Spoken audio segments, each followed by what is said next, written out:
Hey everyone, it's the Jokester here, back for another video, and today we're gonna make spaghetti and meatballs in our Instantpot. So, yeah, I'm excited. First time making that.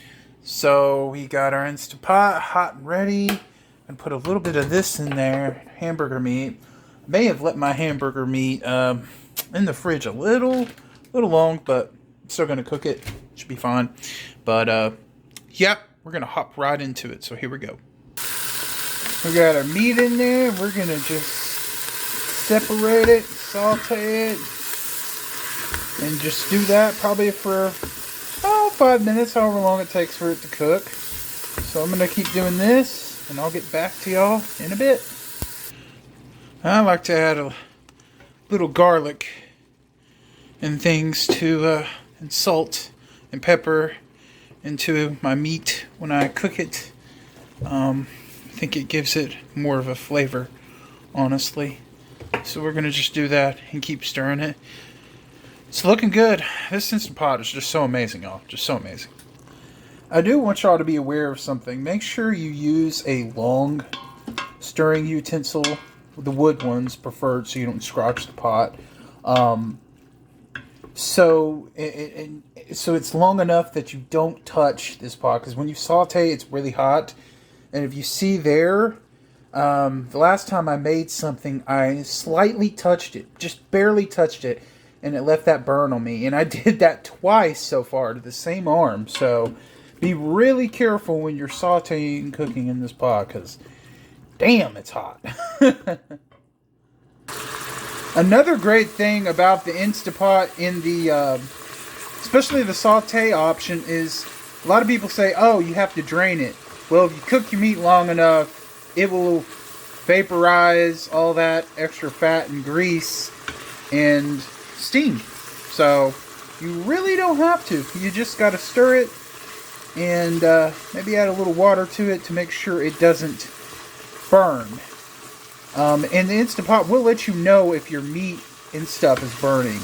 So, yeah, it's almost completely got rid of the fat and grease without me having to drain it. This thing is a miracle machine, I tell you. It's amazing. And with that, look, all the grease is gone. There's just a little bit of oil on there, maybe a little bit left. But now you just kind of scrape it back and forth, make sure it don't stick. Turn off the saute option and just keep doing that back and forth until it cools down so it doesn't burn your meat. Add a little water to it in case it tries to burn, and it should just scrape right off. We're going to get this cooled down so we can move on to the next step. Yeah. Now that the meat's cooled down, we're going to add about 2, maybe 3 cups of water. That's 1. That's 2. And I'm going to do about half. That should be good. Now we're going to layer our noodles by breaking them in half and just kind of crisscrossing them back and forth. I got about a 16-ounce pack of noodles here, but you can use whatever kind you like, whatever you prefer. So yeah, we're going to go with these.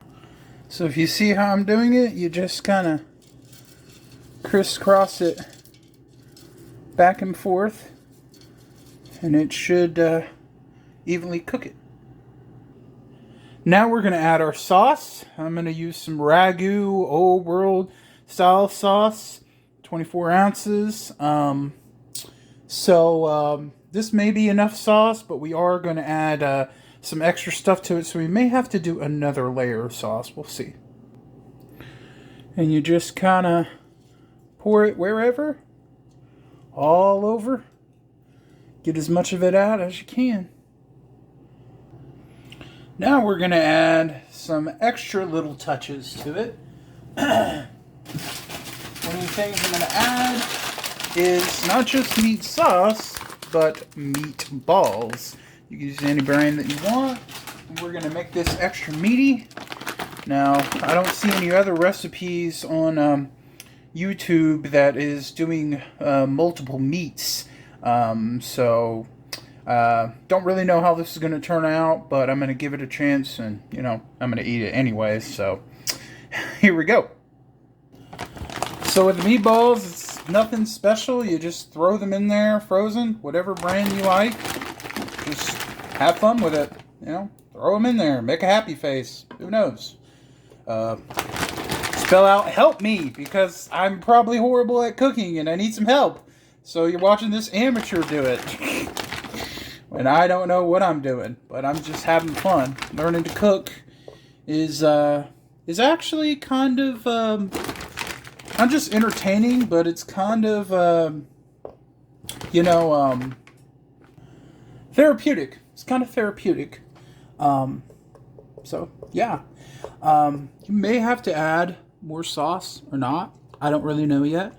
We'll have to find out and see. But now we're going to add some seasonings to this. So about a tablespoon of sugar. I know, I think that's weird, but it should make it kind of a sweet, meaty flavor. We're going to sprinkle in some more brown pepper. And some garlic. Because I really like garlic. So once you got all your seasonings, your sauce, and everything you want, and you just seal it. Pressure cook on high for 8 minutes. And we are going to hit start. And we will come back and check that.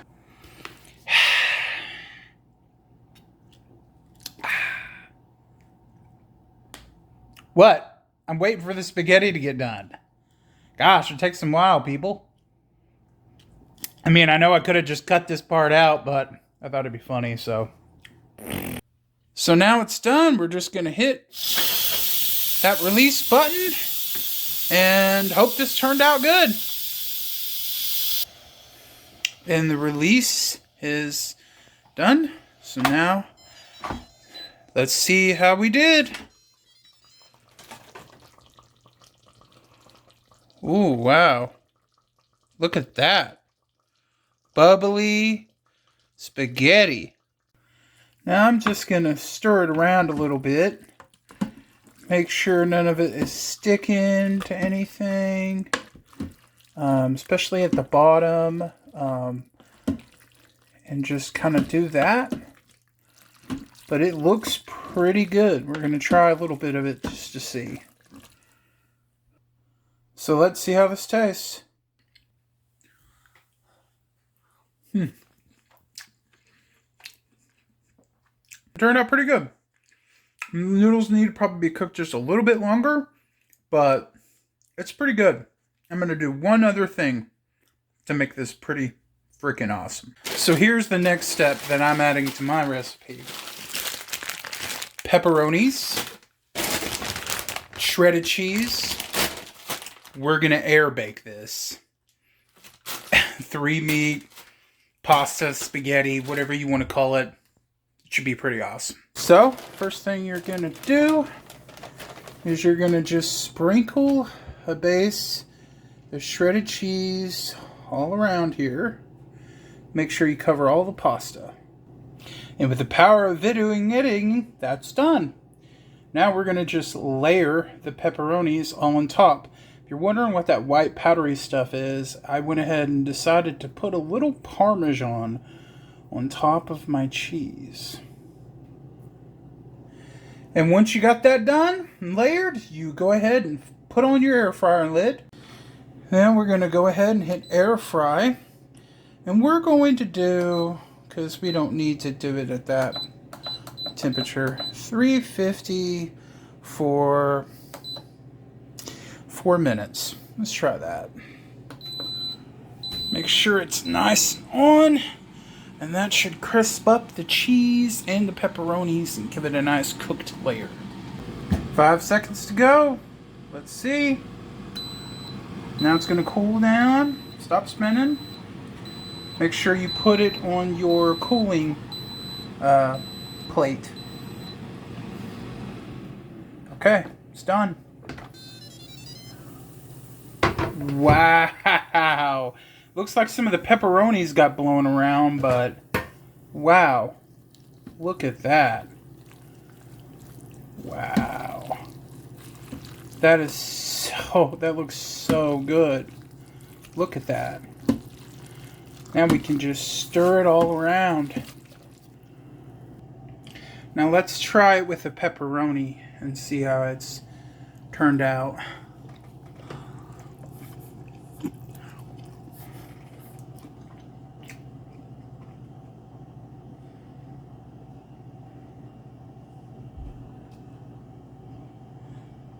What did I just eat?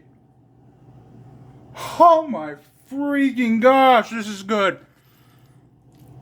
Wow. Wow, wow, people.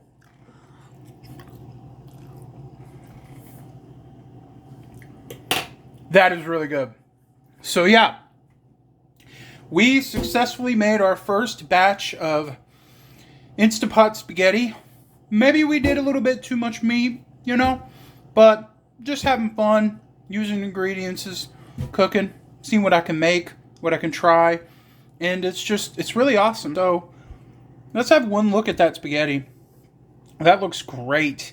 And I love the meatballs and the pepperonis. It's like a pizza spaghetti. So yeah, I'm gonna put this in divider trays and have it for a while. Maybe even you can even freeze it and eat it later when you're in the mood for pasta. It's awesome. So yeah. Till next time. This is the Jokester signing out, and hopefully I can make more other cool things in my Instapot and to try out. This is really amazing. Like I said, if you don't have one of these things, get one. It's the best 80 bucks that I've spent in a very, very long time. So as much as I love video games, I also love food because I'm a fat boy, so you know I'm gonna eat.